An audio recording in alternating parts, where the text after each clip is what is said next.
At first, the attacks were sporadic. Colonies going dark on the outer rim, trade convoys vanishing without a trace. Humanity had known war before, but this was something else. The Exilari Dominion did not send diplomats, did not demand surrender. They simply arrived and erased entire worlds from existence. When the first survivors managed to transmit footage back to Sol, the UTT High Command realized the horrifying truth. These were not raids. This was extermination. Admiral Elias Voss stood in the heart of the Directorate War Room, the holographic projection of Sol hanging overhead like a fragile ember in the dark. Around him, the highest-ranking officials of humanity's military, science divisions, and intelligence networks sat in stunned silence. On the display, the colony world of Kessera Prime burned in real time, its planetary defense grid shattered, its distress calls unanswered. "The Xilari will not stop," said Minister Aria Duval, the voice of Earth's political leadership. Her face was pale but determined. "They are not negotiating. They are not posturing. They are coming for us, and Sol is their final target." The room fell into a heavy silence. They had all known, deep down, that this day would come. Humanity's expansion across the stars had been rapid, too rapid. Some had warned. The galaxy had watched, and now, it seemed, the most ancient of its empires had decided to remind humanity of its place. "Surviving conventional warfare against the Dominion is impossible," Voss said, his voice steady despite the grimness of the situation. "Their fleets outnumber us 20-1. Their technology is at least 2 centuries ahead in terms of energy weapons and planetary siege tactics." "Then we make Sol unconquerable," said General Isaac Renard, his cybernetic eye gleaming under the war room's dim lighting. "We don't fight them ship to ship. We fight them on our terms. If they come for our homeworld, we turn the entire system into a death trap." Duval leaned forward. The Pillars of Sol Initiative. At that moment, the decision was made. Within hours, the emergency declaration was broadcast across all human worlds. Sol will not fall. Every resource, every mind, every soldier is now dedicated to the defense of humanity's cradle. Shipyards across Mars and Titan were ordered into full wartime production, retrofitting civilian vessels into warships. The Dyson Net, an experimental solar energy array, was repurposed into a planetary-scale weapon grid. Deep space mining outposts in the Kuiper Belt were converted into hidden missile platforms. Earth's orbital rings were reinforced, layered with AI-controlled railguns, kinetic barriers, and fusion lances capable of shearing through even the heaviest Xilari dreadnoughts. Across every moon and station, humanity prepared. There would be no retreat, no surrender. As the first Xilari warships were detected at the edge of the system, Admiral Voss stood on the bridge of Hyperion, the largest battleship ever constructed by human hands. His orders were clear. Sol would not fall. The war machine of humanity roared to life. On Mars, the Olympus shipyards burned with activity, their forges running at full capacity as warships rolled off the production lines. On Titan and Europa, industrial megacomplexes churned out automated drone swarms and city-sized shield generators. From Mercury to Neptune, every planet, moon, and station was repurposed into a cog in the vast engine of war. The Pillars of Sol Initiative had begun. They'll be here in weeks. Not months. Weeks.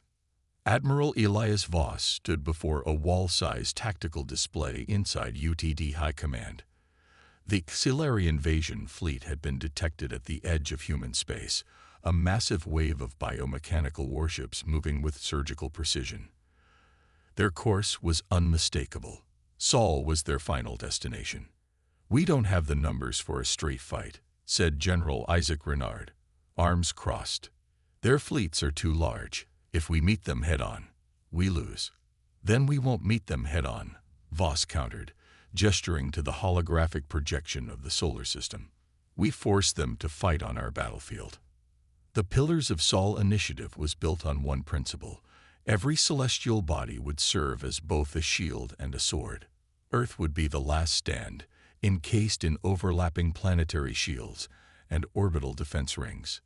Mars would serve as the primary shipyard and artillery station, its massive cannons capable of striking enemies in high orbit. Jupiter's moons would be converted into hidden strike bases, their icy surfaces concealing nuclear warheads and stealth fleets. Neptune's gravity well would be turned into a massive ambush zone, laced with cloaked mines and EMP disruptors. The Dyson net, initially designed to harvest solar energy, would be converted into a planetary-scale weapon capable of focusing concentrated plasma beams at any location in the system. Time was the enemy. Humanity had to build an impenetrable fortress before the first auxiliary ships arrived. On Luna, the Voidborn brigades prepared for war. Lunar Outpost Delta was packed with soldiers, battle-hardened Marines, cybernetically augmented commandos, and AI-assisted drone pilots. Every single one of them knew the truth.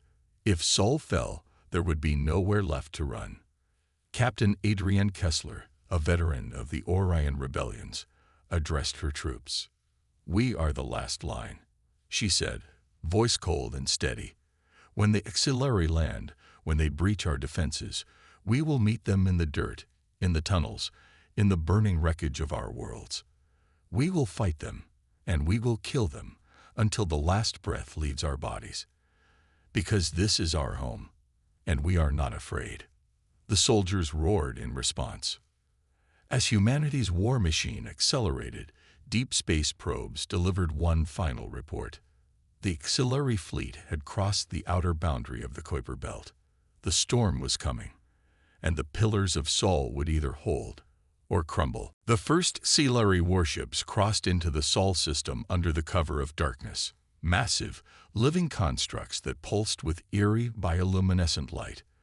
Their hulls were not made of metal, but of something more sinister, an organic alloy that constantly shifted and repaired itself. They moved like predators through the void, silent and unwavering, their sheer scale blotting out the stars. Admiral Elias Voss stood aboard the Hyperion, watching as the first enemy signatures lit up on the tactical display. A cold fury settled in his chest. "They're scouting us," said Commodore Ilya Voronov beside him, "testing our response times. Then let's give them something to think about." Voss turned to his communications officer.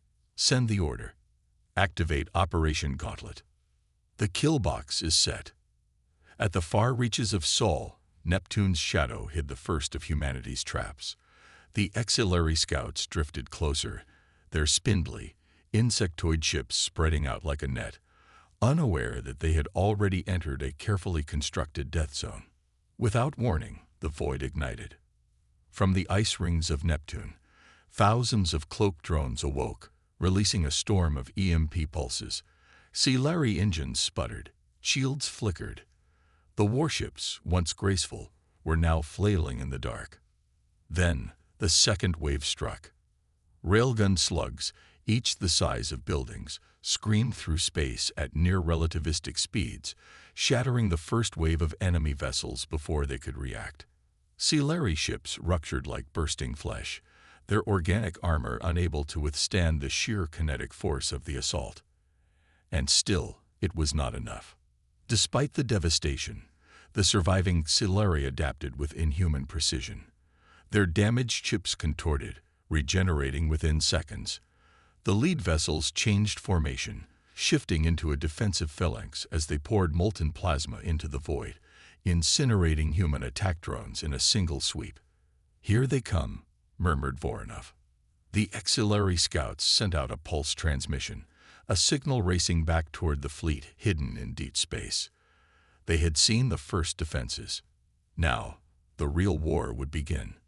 Mars and Titan prepare for fire. On Mars, the Olympus rail cannons adjusted their trajectory. Each weapon was a planetary defense platform the size of a skyscraper, capable of launching solid tungsten slugs at 0.1 C. Their primary targets were the massive auxiliary carriers rumored to be at the heart of the enemy fleet. On Titan, thousands of Artemis-class missile silos stood ready.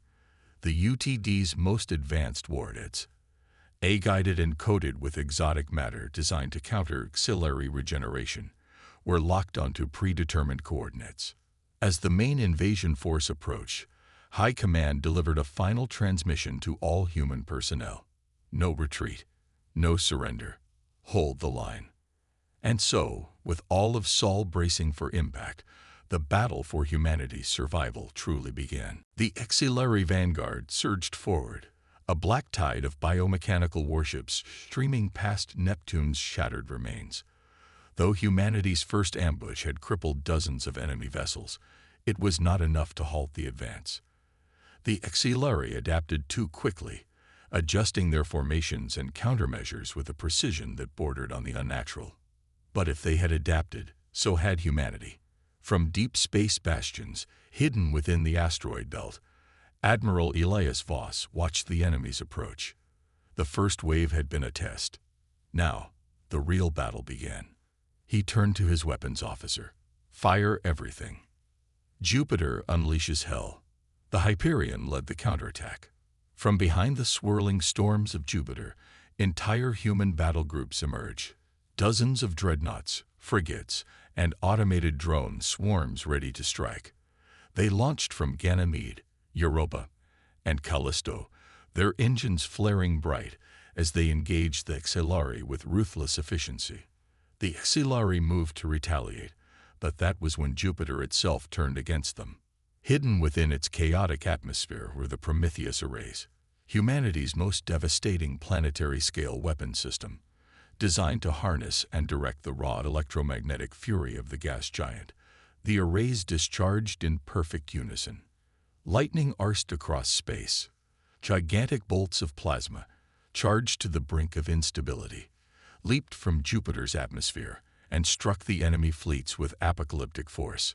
Entire auxiliary warships overloaded, their organic hulls searing and cracking apart before detonating in brilliant blue fireballs. But still, they came. Luma's last line. As the auxiliary vanguard pressed deeper into the Sol system, Earth's final defenses activated. The lunar bastion, the most heavily fortified stronghold in human history, prepared to hold the line. On the surface of the moon, thousands of railguns extended their barrels toward the black sky. Plasma turrets hummed with energy, and hidden silos opened, revealing legions of eye-guided missile batteries. Above it all, the Dyson net began its first live combat test, its solar energy grids adjusting to fire a concentrated lance of pure plasma at the heart of the auxiliary fleet. Then, the enemy descended. The first wave of auxiliary ground forces bypassed orbital defenses, using biological drop pods to crash directly into the moon's surface. The pods ruptured on impact, spilling forth hordes of monstrous infantry, twisted, insectoid creatures designed for slaughter. Captain Adrienne Kessler of the Voidborn Brigades led the counterattack. Hold the trenches. No matter what comes, hold the goddamn line. The lunar surface erupted into chaos. Human soldiers in exo-armor clashed against the nightmarish invaders, railguns shredding through auxiliary flesh as they fought in the low gravity of the moon. The battle devolved into brutal, close-quarters combat in the tunnels beneath Luna's surface. And yet, for every enemy they cut down, more arrived. In orbit, Admiral Voss watched as the auxiliary reinforcements streamed in, wave after endless wave. They were holding for now. But how much longer could they last? Auxiliary dreadnoughts, each the size of cities, descended into low orbit, their organic hulls pulsating with eerie blue light. Their primary weapons, gravitic destabilizers, tore through space, sending shockwaves that shattered entire human battle formations. Despite the brutal counteroffensive from Luna and Mars, the enemy fleet pressed on, their sheer numbers overwhelming even the most advanced human defenses. Admiral Elias Voss stood at the bridge of the Hyperion, Earth's most powerful battleship, watching the chaos unfold. The tactical display flickered with casualty reports. Too many, too fast. They're cutting through our outer defenses, reported Commodore Voronov. Mars artillery is keeping their carriers at bay, but their ground forces are breaching Luna's bastions. Voss clenched his jaw. The battle wasn't just being fought in space. It was spilling onto every world in Sol. Luna falls into fire. On the moon, Captain Adrian Kessler was running out of soldiers. The tunnels beneath Luna, once a haven for humanity's elite military, had turned into a nightmare. Silari warforms, a horrific fusion of flesh and metal, poured through every breach, slashing through defenses with razor-sharp limbs and acid-coated tendrils. The Voidborn brigades fought with brutal efficiency, but the enemy never stopped coming. Kessler ducked as an explosion ripped through the passageway ahead, sending a spray of molten rock in all directions. Her squad was down to half strength. "We need reinforcements," she barked into her comms. A crackling response came through. "Negative, Captain. All forces are engaged. Hold the line." Kessler swore. There was no more holding the line. Luna was turning into a graveyard. If Earth fell, humanity fell. But if Luna fell first, Earth would have no warning. She turned to her last remaining demolitions expert. "Collapse the tunnel. If we're dying here, we're taking them with us." The battle for Earth's skies. While ground forces fought desperately on Luna, the battle in orbit raged on. The Dyson Net, humanity's last-ditch planetary defense system, finally unleashed its full power. Massive solar arrays shifted position, channeling an unfathomable amount of energy into a single focused lance. The result was devastating. A concentrated plasma beam, brighter than a second sun, slashed through space and incinerated an entire Xilari battle group in an instant. The energy shockwave sent enemy formations spiraling, creating a moment of chaos. Voss seized the opportunity. "All ships, focus fire on their command carriers. We break their coordination. We break their assault." Human fleets, battered but relentless, pushed forward. Battleships unleashed salvo after salvo of railgun slugs and missile barrages, striking deep into the Xilari formation. For the first time, the enemy hesitated. But then, something changed. A new signal appeared on the tactical display, larger than anything seen before. A single Xilari super-dreadnought emerged from deep space, 3 times the size of Earth's moon. A chilling realization swept across the fleet. This wasn't the final battle. This was just the beginning. The Xilari super-dreadnought, a construct of unimaginable scale, emerged from deep space like a god of war. Its biomechanical hull pulsed with an eerie, unnatural glow, an entire ecosystem of living weaponry encased within a fortress of regenerating flesh and steel.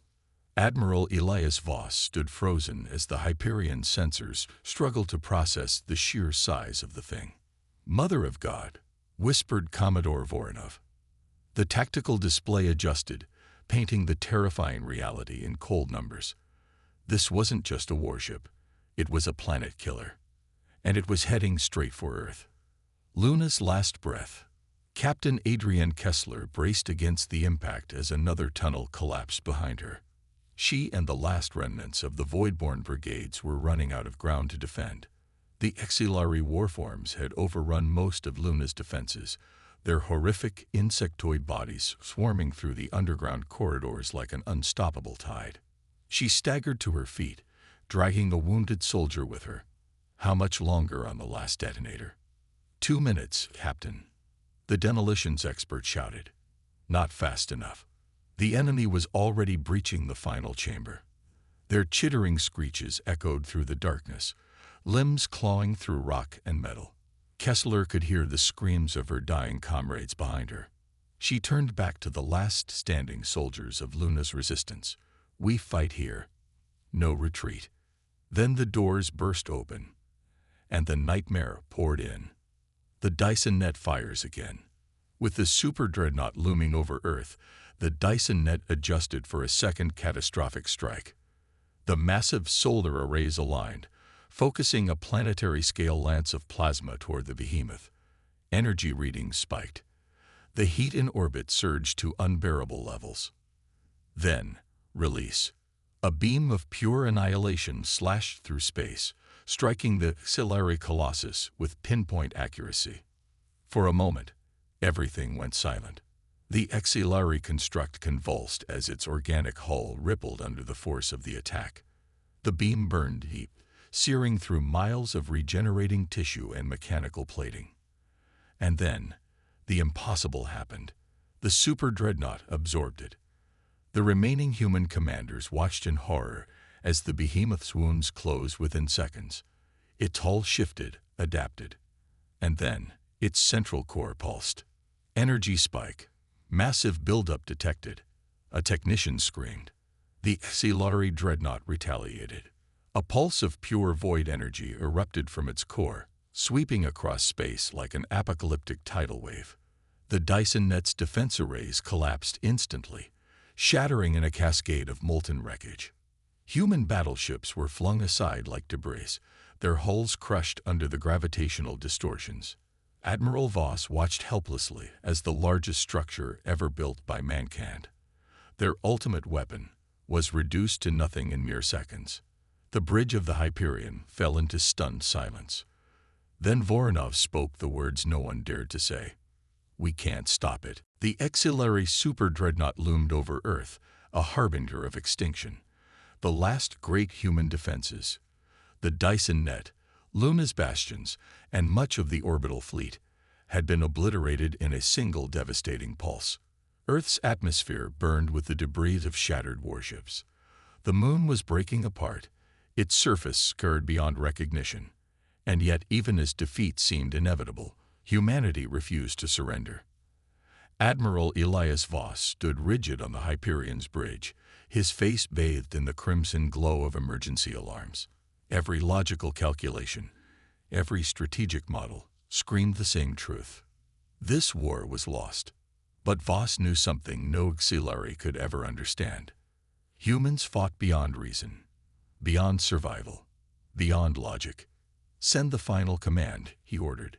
His voice was steady. "Initiate Project Scorch Earth." Voronov turned to him in shock. "Sir, that protocol. I know what it means." Voss's eyes remained locked on the Xilari monstrosity. "If Earth falls, they take nothing from us. Not our knowledge, not our history, not our home. They will win nothing." Voronov hesitated only a moment. Then he nodded. Understood. Across the battered remains of Sol's defenses, the last remnants of the United Terran Defense received their orders. All planetary-based strategic weapons were to fire in unison. All remaining warships were to conduct suicide runs. Every nuclear, plasma, and exotic warhead was to be unleashed at once. If humanity was going to die, they were taking the enemy with them. The last stand on Luna. Captain Adrienne Kessler and her last surviving soldiers had taken their final position, the core chamber of the lunar bastion. Behind them stood the sole last resort protocol, an experimental antimatter detonation device designed as a final failsafe. If triggered, the core would collapse Luna in on itself, sending an extinction-level wave of energy into low Earth orbit. It would kill everything, human and Xilari alike. She turned to her demolitions expert. "How much time do we have?" 30 seconds after activation, the tech replied grimly. "Manual trigger only." Kessler exhaled. She glanced at the last of her soldiers, their armor covered in blood. Some of it human, most of it not. She activated her comlink to Earth Command. "Captain Kessler, last Voidborn units reporting. Final stand engaged. May humanity endure beyond us." Then she activated the detonation sequence. The Xilari forces swarmed into the chamber just as she lifted her rifle for the last time. And then the world turned white. The final charge.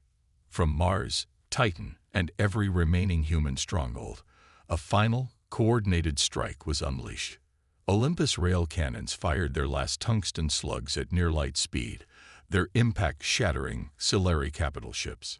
Nuclear barrages from Titan screamed through the void, detonating within the heart of the enemy fleet. Mars orbital bombardment unleashed its full payload, ripping apart anything within range. And the Hyperion. It surged directly toward the super dreadnought full burn. Admiral Voss issued his last command. Ram it straight down their goddamn throats. As humanity's last warship sped toward the enemy, and Earth prepared to unleash its final desperate blow, one truth remained clear. Even in the face of annihilation, humanity would never break. The Hyperion burned like a falling star, its engines roaring as it plowed toward the auxiliary super dreadnought. Admiral Elias Voss stood firm on the bridge, hands gripping the command console as the behemoth filled the viewport. The ship's AI chimed in. Collision in 20 seconds. All escape options are unavailable. Voss allowed himself a grim smile. Not trying to escape. Across the system, humanity's final strike reached its crescendo. Luna's sacrifice. On the moon, the Sol Last Resort Protocol activated. The antimatter core erupted, folding space into a singularity for the briefest of moments before releasing a planet-killing energy surge. The surface of Luna collapsed inward, creating a cascading chain reaction that shattered the moon itself. 1 billion tons of debris hurtled outward, slamming into the auxiliary fleet like an artificial meteor storm. Their warships, no longer in tight formation, were torn apart in waves of cataclysmic destruction. But even as Luna's ruins scattered through space, the super dreadnought endured, until the Hyperion struck. The Spear of Sol. Voss exhaled, closing his eyes for the last time. The Hyperion smashed into the enemy warship's central core, its reinforced hull carving deep into the pulsating alien structure. And then, detonation. The ship's fusion reactors, overloaded beyond critical limits, ignited in a singular, annihilating inferno. The explosion ripped through the auxiliary dreadnought's internal systems, searing away its regenerative abilities. For the first time, the monster screamed. Cracks formed along its vast, living hull. The very thing that made it unkillable, its ability to adapt, was turned against it. The sheer intensity of the attack disrupted its ability to regenerate. Like an infected wound, it festered, buckled, and collapsed. A final pulse of energy surged from the dying auxiliary Leviathan. And then, silence. The greatest weapon of the invaders was no more. Aftermath. A broken but standing humanity. Across the system, the auxiliary fleet faltered. Without their command structure, without the super dreadnought's control, they lost cohesion. The remnants of the Terran fleet, battered but unyielding, pressed the advantage. Railguns fired their last rounds. Plasma lances burned through enemy hulls. Eye-guided missiles hunted down the remaining auxiliary ships like wolves on dying prey. And then the war ended. What was left of the auxiliary forces scattered, retreating into the abyss of space. Humanity had survived. But at what cost? Earth was scared. The moon was gone. The Dyson net, Sol's greatest defense, was nothing but debris. Of the mighty Terran fleet, only a handful of ships remained. Millions were dead. But even in the face of overwhelming destruction, humanity had proven one undeniable truth. Sol was unbreakable. Epilogue. The Pillars of Sol. Years later, from the ashes of war, humanity rebuilt. New orbital defenses, new fleets, new colonies. And where Luna once stood, the Pillars of Sol were erected, massive space stations in eternal orbit, a monument to the war, to sacrifice, and to defiance. Humanity had been tested, and they had endured.